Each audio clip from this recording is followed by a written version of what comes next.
Hello, and welcome to another week of Magic Duels Origins battles with me, Ixalan. Last week we did deck auto-completes Ravnica Allied guilds. Now we're going to do the enemy guilds, starting, again, going around the circle. White, Black, Orzhov, the first enemy colors, one of my favorite Ravnica guilds. We'll see what the game has chosen to build us out of a deck, out of my card pool. It's probably going to be janky. It's supposed to be enchantment synergy based. We'll see if it works. This is going to be very exciting. Tomorrow will be white, red, so the Boros Guild.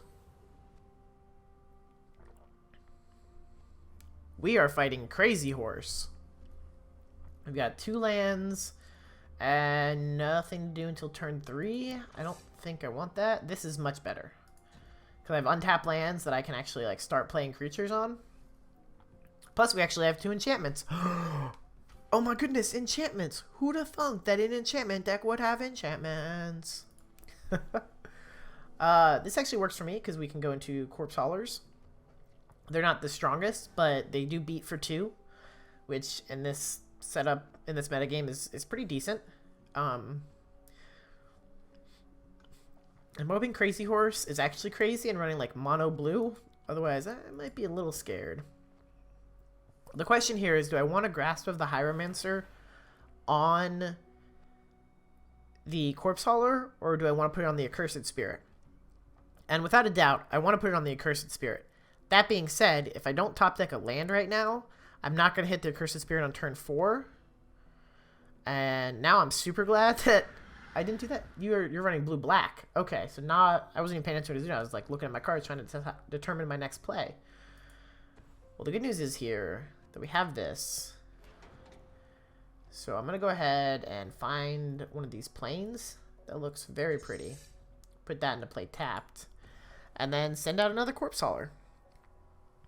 And so now we can actually make our decision more intelligently next turn. We don't have to really decide now. Granted, we probably should have not decided last turn anyways, even if you hadn't killed it. But I guess it kind of depends on if they play a blocker or not. He could Resoul again. Nope, he's playing the Alchemist Vial. That seems fine to me. Now, playing the Alchemist Vial kind of implies to me that I should force him to pop it if I can before I cast Grasp of the Hieromancer.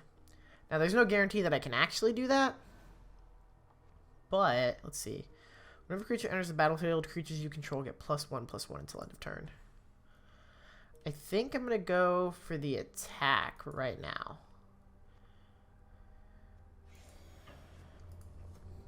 And so this is for 2.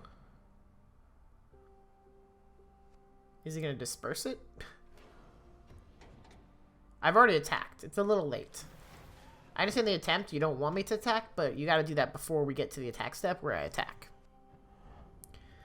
So that was probably a new player mistake. I've definitely done those before. The user interface on Magic Duels can have its issues. I don't know why I keep zooming in on that. I like the Panther. The Panther looks badass. But having Valor in Arms, in Akros, sorry, Valor in Akros. Having Valor in Akros is going to be pretty good for us. Inspiration works for him. It taps him out. We can go into an Accursed Spirit, hit for 3, and then pretty much every creature we draw from here on is just more and more gas. And we still have tons of enchantments. So if he doesn't kill one of our creatures, oh boy, is he gonna be in for it. That being said, all this being said, I think we got lucky here. I don't like Valor in Akros. 4 mana for a very situational +1/+1. There's a white enchantment. It's colorless white called Glory of Anthem, and I think there's a couple variants of it, but it basically does the same thing. It's all your creatures get +1/+1. So 3 mana for an enchantment that always gives my creatures +1/+1 is good. It's baseline. It's what I would take. 4 mana for a card that sometimes gives my creatures +1/+1 is hot garbage. I'm kind of upset that they put it in the deck, but I'm also really glad that he didn't get a single removal spell from us. So I can't be too unhappy. I'm going to go ahead and throw enchantments on my guys one after the other. And the reason I went with the flying one first is because A, it's more damage, it's +2/+2.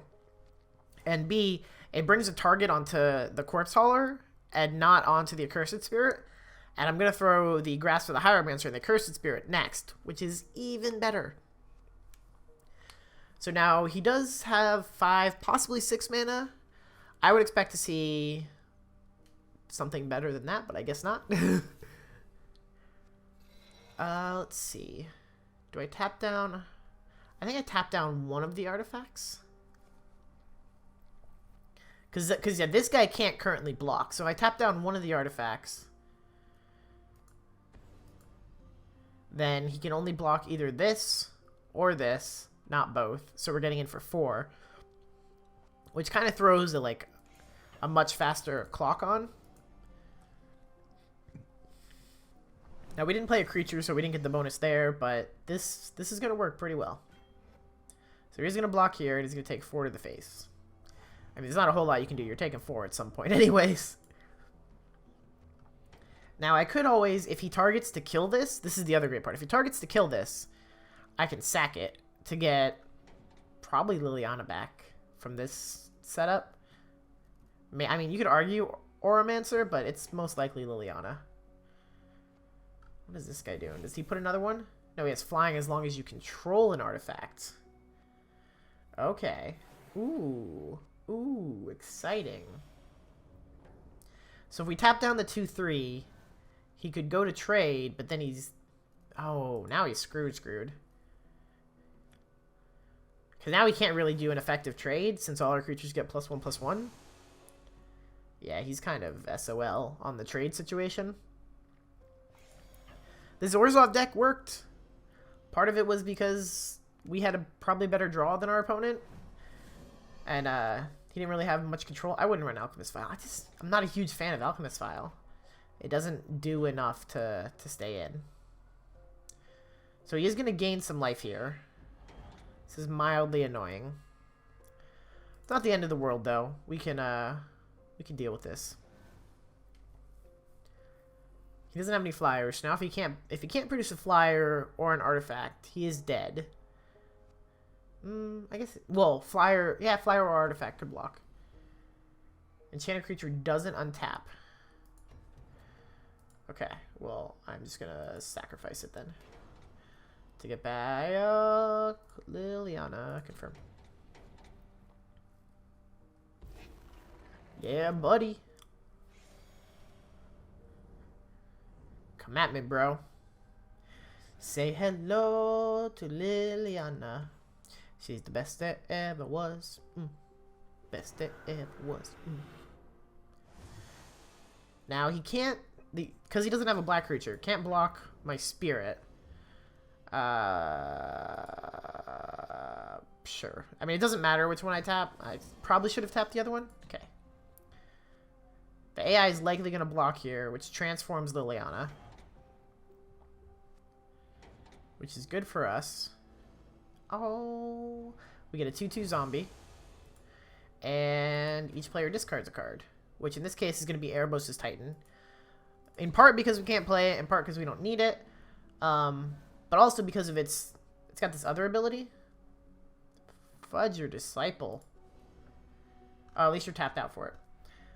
Whenever a creature card leaves an opponent's graveyard, you may discard a card to return Erebos' Titan from your graveyard to your hand. That's super good. We've won.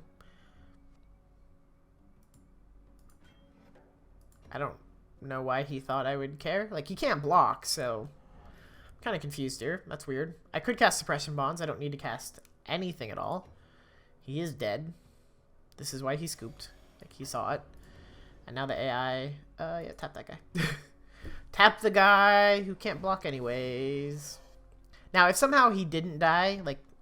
Say he had a forest open, we had Suppression Bonds to shut this down for future turns, but... If he had had a land untapped, he would have tapped our creature with the Ring Bearer. But there you go. That's our Orzhov deck. So stay tuned tomorrow, and we'll play with the Boros deck. Hopefully you guys enjoyed. If you did, please leave a like. Let me know what you thought in the comments below, and any kind of decks or themes you want to see. I'd be happy to try some decks out later. And as always, I'll show you the deck build, deck list, whatever, after this ending. So, see ya.